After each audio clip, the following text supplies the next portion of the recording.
So this is the project. All details మీకు ఇస్తాం. దానిపైన మీకు ఒక ఐడియా ఉంటుంది. ఒకసారి నేను కూడా మాట అన్నాను, ఒకప్పుడు త్యాగాలు చేసిన వారిని రాష్ట్రం కోసం మంచి చేసిన వాళ్ళు గుర్తుపెట్టుకుంటాం, చెడు చేసిన వాళ్ళు కూడా గుర్తుపెట్టుకోవాలి. అప్పుడే మంచి కొనసాగే పరిస్థితి వస్తుంది.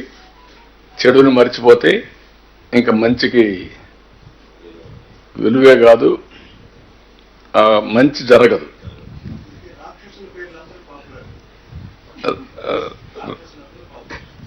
డెఫినెట్గా పాపులర్గా ఉంటారు. ఎప్పుడు కూడా సినిమాలో హీరో విలన్ రెండూ ఉంటాయి కదా. నాశనం, వినాశనం, విధ్వంసం. ఐ కెన్ సే విధ్వంసం. చాలా ఒకసారి బాధ ఇస్తుంది, ఆవేదన ఇస్తుంది, కోపం వస్తుంది. ప్రజాస్వామ్యంలో ఒకసారి హెల్ప్లెస్ అవుతాం. Same thing. ఆ రోజు తెలుగుదేశం ప్రభుత్వం కంటిన్యూ అయి ఉంటే 2021కి ప్రాజెక్ట్ పూర్తి అయిపోయేది. 2021కి అయిపోయి ఉండేది. 2020-21 పూర్తి అయి ఉంటే ఈరోజు రాష్ట్రం ఎంత బెనిఫిట్స్ వచ్చేటో ఒకసారి చూసుకోవాలి.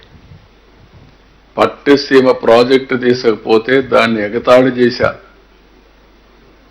ఎందుకు కట్టారన్నారు, ఎక్కడ స్టోరేజ్ ఉందన్నారు. ఆ పట్టిసీమ లేకపోతే కృష్ణా డెల్టా ఎడారి అయిపోయేది. అలాంటివన్నీ విన్యాసాలు చేశారు.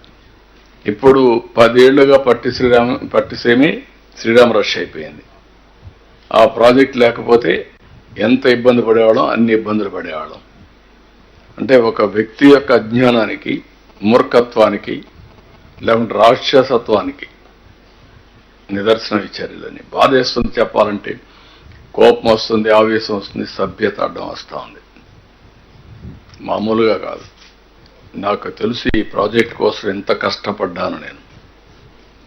పండగ పూట నేను పోతూ అమెరికాకు పోవాలంటే నేను నాగపూర్కి వెళ్ళాను మినిస్టర్ దగ్గరికి.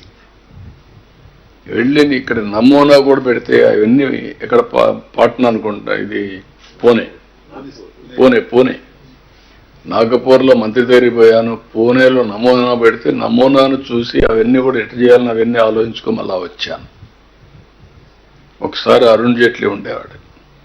మేము ల్యాండ్ అక్విజిషన్కి మేము ఎట్లా ఇస్తామంటే, ప్రాజెక్ట్ అంటే ఏంటని చెప్పి, నువ్వు సుప్రీంకోర్టు లాయర్వి, ఇట్లా ఆర్గ్యూ చేసి ఎట్లా అని నేను మొత్తం రాత్రంతా వీళ్ళందరినీ పెట్టి రాత్రంతా ప్రిపేర్ చేసి ఆర్గ్యుమెంట్స్ తయారు చేసకపోతే గడ్కరీ ఇద్దరు కలిసి అరుణ్ జైట్లీ మీరు చెప్పింది కరెక్టే అని ఒప్పుకున్నారు. అంటే ఎంత పట్టుదలగా ఆ ప్రాజెక్ట్ని చేసుకొచ్చామంటే ఆ రోజు దాన్ని కూడా ఎగతాళి చేశారు. నేను ప్రధానమంత్రికి ఇచ్చినప్పుడు ప్రధానమంత్రి నీతి ఆయోగ్కి రెఫర్ చేశారు.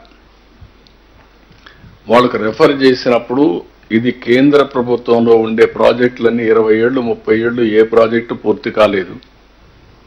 ఇది రాష్ట్ర ప్రభుత్వానికి ఇస్తే వాళ్ళకు అవసరం కాబట్టి, డెడికేటెడ్ టు ఆంధ్రప్రదేశ్ కాబట్టి వాళ్ళు వార్ ఫుటింగ్ మీద చేస్తారు, శ్రద్ధ పెడతారు, మీరు వాళ్ళకి ఇస్తే బెటర్ అని రికమెండ్ చేశాడు.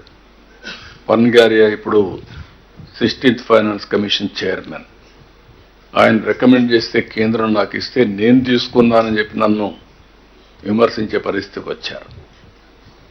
అంటే ఓసారి డెస్టినీ. మళ్ళీ ఆ ప్రాజెక్ట్ని, నాశనం చేసిన ప్రాజెక్ట్ని మళ్ళీ గాడిన పెట్టడమే కాకుండా పూర్తి చేసే బాధ్యత కూడా మళ్ళా మాకు భగవంతుడు ఇచ్చే పరిస్థితికి వచ్చాడు. ఒక బాధ్యత. ఇది ప్రివిలేజ్ కాదు. బాధ, ఆవేదన ఉంది. ఒక ట్యాక్స్ పేయర్స్ మనీ ఈ విధంగా దుర్వినియోగం చేయడం ఏమాత్రం కూడా ఆమోదయోగ్యం కాదు. తెలిసి చేసినా తెలియక చేసినా తప్పు తప్పే.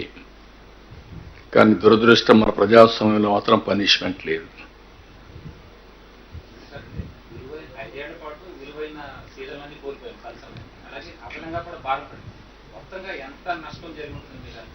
నేను మెషరబుల్ మాత్రం 2400 కోట్లు, కాస్ట్ ఎక్స్లవేషన్ ఇంకొక 2-3 వేల కోట్లు, తర్వాత ఇక్కడ పవర్ ప్రాజెక్టు అది ఒక 2-3 వేల కోట్లు, ఒక 10-15 వేల కోట్ల రూపాయలు మినిమం ఉంటుంది. మళ్ళా ఆ బెనిఫిట్ చుట్టూ అది ఇమ్మెజరబుల్.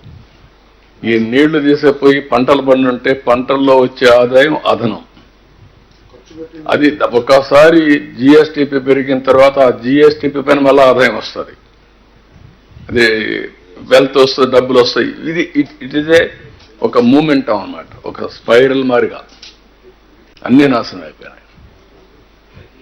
ఇప్పుడు మీరు ఒకసారి చూస్తే తెలంగాణ ఆంధ్రప్రదేశ్ విభజన జరిగిన తర్వాత హైదరాబాద్ నగరం తెలంగాణకు వెళ్తుంది కాబట్టి హైదరాబాద్ అనేది రెవెన్యూ జనరేషన్ సిటీ కాబట్టి ఆంధ్రప్రదేశ్లో రెవెన్యూ జనరేషన్ చేసుకోవడానికి అవకాశాలు లేవు కాబట్టి అమరావతి పోలవరాన్ని కేంద్రం డబ్బులు ఇస్తామని పెట్టారు. అదే గాని ఆ రోజు కానీ పూర్తయి ఉంటే ఈరోజు మనం అమరావతి పోలవరం అమరావతి రెండు కూడా టైంలో అయి ఉంటే తెలంగాణ ఆంధ్రప్రదేశ్ కుడి ఎడమగా ముందుకు పోయేవాళ్ళం. ఈరోజు ఎక్కడో బిలోకి వెళ్ళిపోయాం. ఈ 5 ఏళ్లలో అధఃపాతాళానికి వెళ్ళిపోయాం మనం.